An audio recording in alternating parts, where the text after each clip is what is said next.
আসসালামু আলাইকুম, সবাই কেমন আছেন? আশা করি ভালো আছেন। আমি আল্লাহর রহমতে ভালো আছি। আবার আসলাম আপনাদের সামনে আমাদের কবুতরগুলো নিয়ে। আগে ছিল একটা বাচ্চা উঠেছিল, এখন আবার দুইটা বাচ্চা উঠাইছে, মোট 5টা হয়েছে। দেখেন, 1 2 3 4, এই যে নিচে একটা আছে, 5।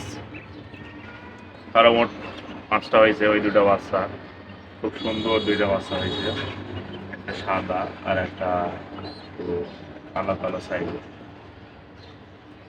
আর এই দুইটা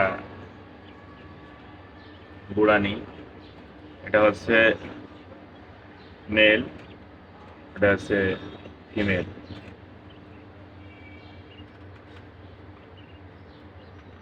আর আমার এই যে কোয়েল পাখিগুলো খাওয়ার জন্য একদম অস্থির হয়ে উঠছে। দেখেন, খাবার দিব, তারা অনেক সুন্দর করে খাবে। ডিম একটু কমে গেছে, ওই কর্নারে দুইটা ডিম আছে।